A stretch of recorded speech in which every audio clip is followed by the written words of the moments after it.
किशनपुर गांव में राहुल और सिया नाम का एक कुम्हार जोड़ी रहते थे। वह बहुत ही गरीब थे। इनके जीवन में आर्थिक तंगी मानो एक काली साया बनकर रहती थी। भाग्यवान, ओ भाग्यवान, भाग्यवान कितनी बार तुम्हें बोलना पड़ेगा। सुबह जल्दी उठा करो, मुझे खेत भी जाना होता है। खेत से मिट्टी लाकर बर्तन बनाकर बाजार भी जाना होता है। हाँ जी, आप कुछ देर रुकिए, मैं अभी फटाफट खाना बना देती हूँ।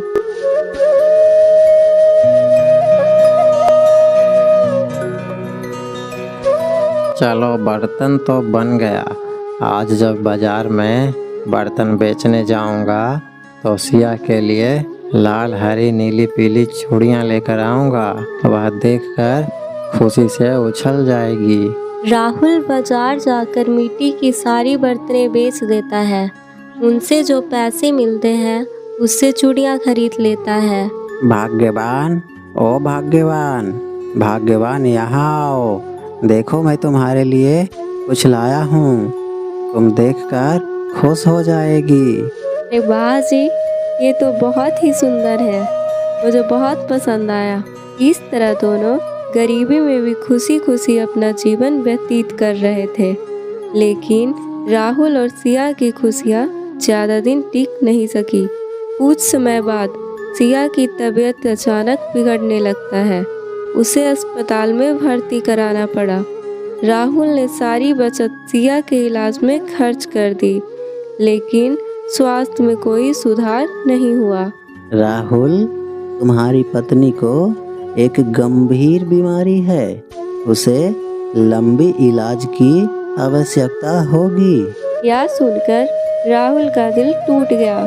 वह अस्पताल के बिस्तर के पास बैठा सिया का हाथ पकड़कर रोने लगा।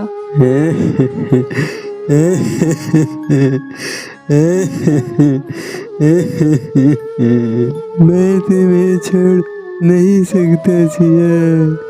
तुम बस जल्दी से ठीक हो जाओ। मैं तुम्हें खोना नहीं चाहता।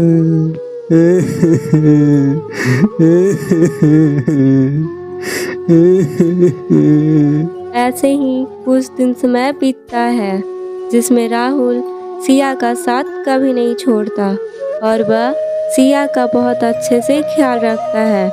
फिर एक दिन सिया राहुल से कहती है, राहुल, मुझे लगता है कि मुझे तुम्हें छोड़ना पड़ेगा।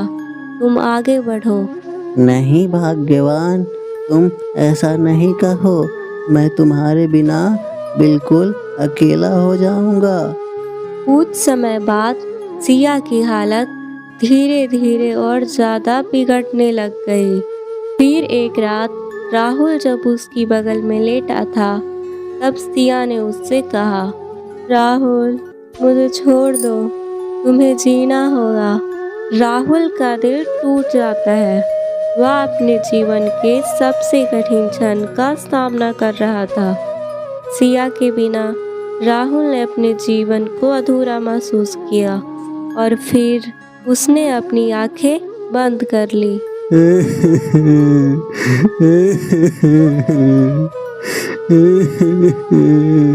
भाग्यवान, तुम मुझे छोड़कर क्यों चली गई?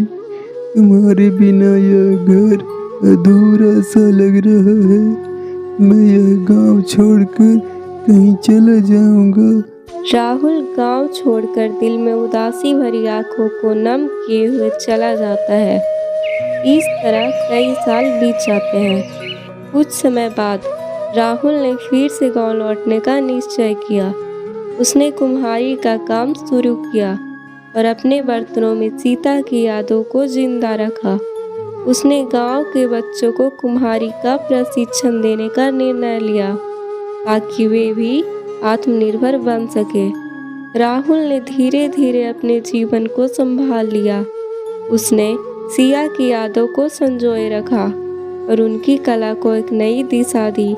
उसकी कहानी गांव में एक प्रेरणा बन गई। राहुल और सिया की कहानी हमें यह सिखाती है कि जीवन में कठिनाइयाँ आती है, लेकिन प्यार और संघर्ष से हम उन्हें पार कर सकते हैं। कभी कभी हमें अपनों को खोना पड़ता है, लेकिन उनकी यादें और सपने हमें आगे बढ़ने को प्रेरित करते हैं। इस प्रकार राहुल ने अपनी कठिनाइयों को मात दी और सिया के सपनों को साकार करने के लिए अपने जीवन को एक नई दिशा दी। उसकी कहानी का सबक है, सच्चा प्यार कभी खत्म नहीं होता।